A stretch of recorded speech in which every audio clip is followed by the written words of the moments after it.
Magandang gabi po. Welcome po ulit. Sana po ay mag-subscribe po kayo, mag-like, mag-comment, mag-usap-usap po tayo. Sa pagkakataong ito, itutuloy ko po yung aking pagpapaliwanag tungkol sa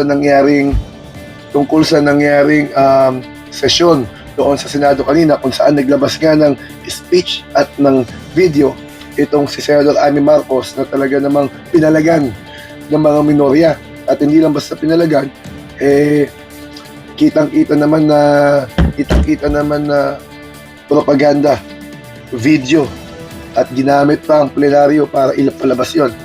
Kaya naman yung pinutakti siya ng mga senador at pinapatanggal yung video na yon, marami na nangyari, marami nagsalita. At ito nga, yung itutuloy ko lamang po yung kay Raffy Tulfo, nakansyawan tuloy siya ni Raffy Tulfo na house show presentation.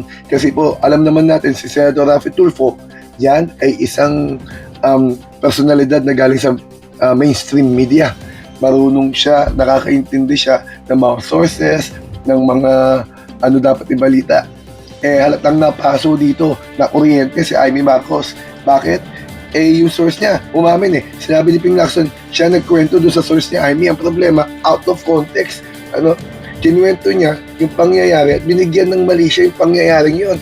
Malinaw naman sa paliwanag ni Tito Soto na hindi naman niya tinanggap yung idea. Hindi nga niya binaba doon sa makanyang kapwa senador ang na ganung usapan, at pinatutunayan na yan ng mga senador mismo na walang pag-uusap.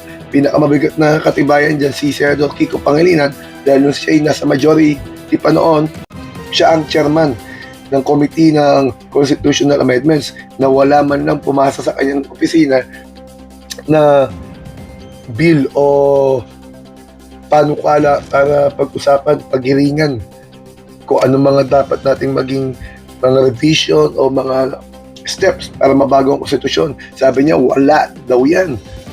So, malinaw na malinaw for the record na walang ganung record. Kaya, nasabihan tuloy siya na show-how presentation, peke. Kumbaga, sabi ni Senador Raffy Tulfo, kumbaga, sana daw wag gawing propaganda, wag gawin yung mga propaganda, political propaganda o mga video na nakakasira sa imahe ng Senado doon mismo sa plenaryo. Sana daw wag gawin yun, iwasan yan, kasi dapat nga yung mga expose daw niya noon, mga nakaraan, nung siya nasa mainstream media, verified. Ito nga naman, hindi na nga verified, gumagawa lang ng gumagawa ng duda sa taong bayan, ng gulo, ng imbis na makatulong sa sitwasyon, nakakadagdag pa sa mga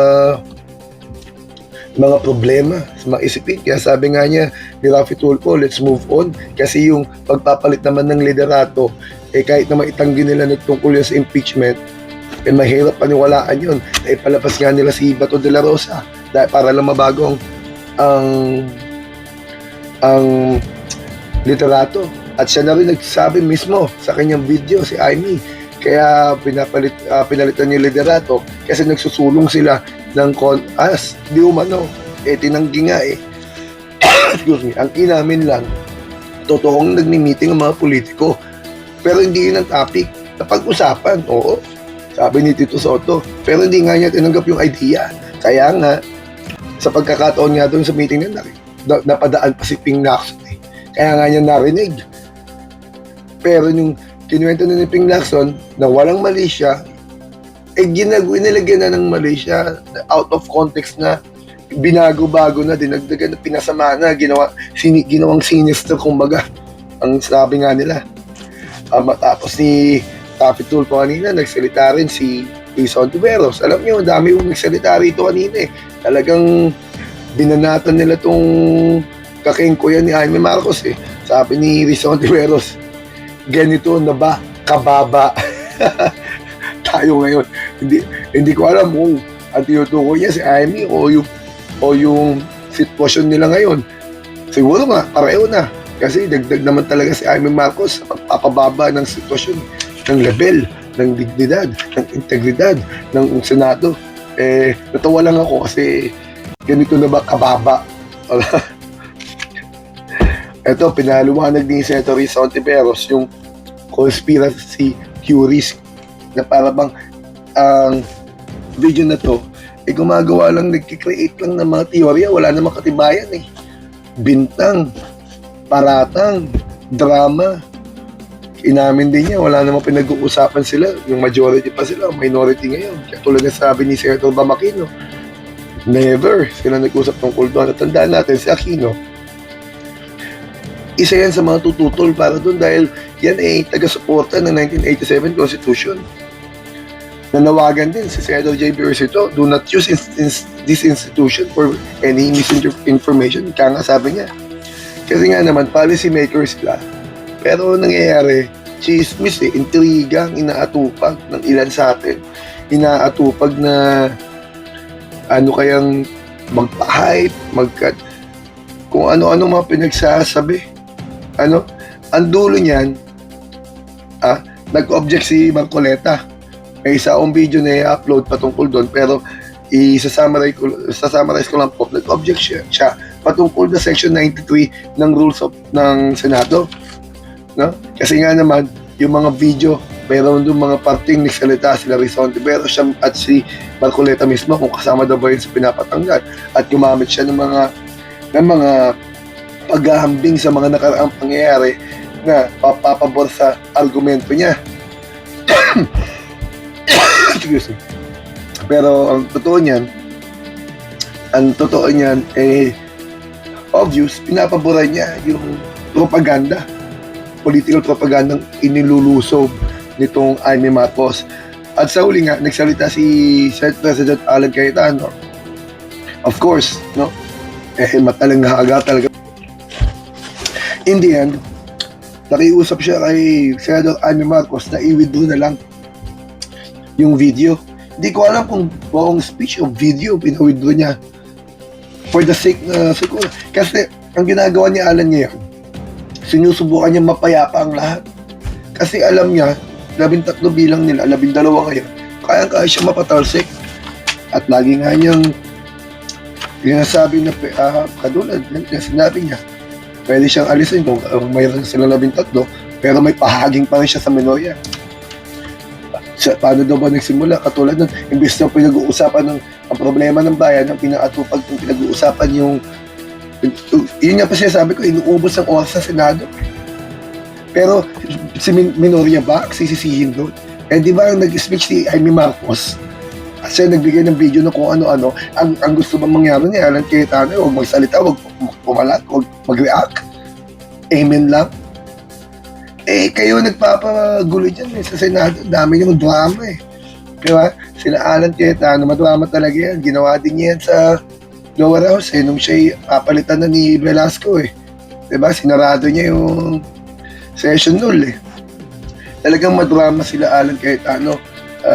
Kung ano-anong wordplay para lang mailusot yung gusto nilang argumento at magmukhang gaslighting nga para magmukhang sila yung nakakawawa.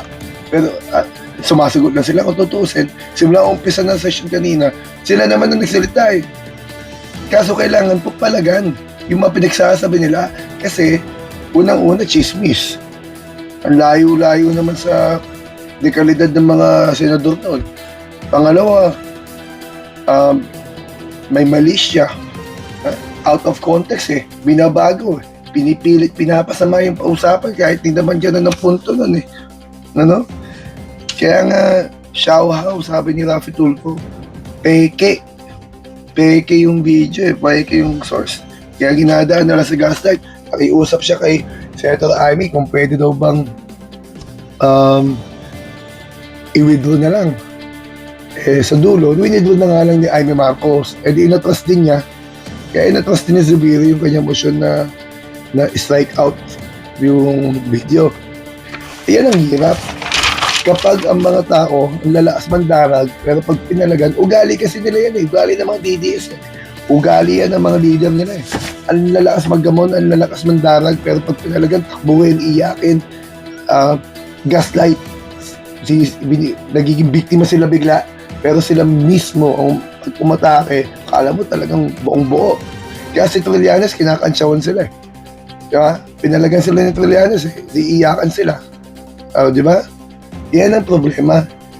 Yan ang ugali ng mga DDS, ng mga leader ng mga DDS. Sana mag-isip, sana mga botante matutong mag-isip sino ba dapat iboto, may kakayahan, may talino.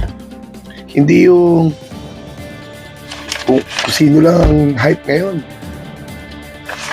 Nakakalungkot na ang Senado, napakababa ng ang sitwasyon ngayon sa at panaysisihan. Pero kung totoo niyan, kung hindi naman nangyari May 11, wala namang gulo eh. Dahil sa May 11, dahil sa kadramahan ni Alan Cayetano, obstruction of justice pa yan. Sa ibang video, ipapost ko po yung ating opinion tungkol sa ginawa ni Alan Cayetano ng Robay Padilla. Hanggang dito po muna. Sana po mag-subscribe po kayo, mag-share, mag-like, mag-comment. Marami pong salamat sa inyo.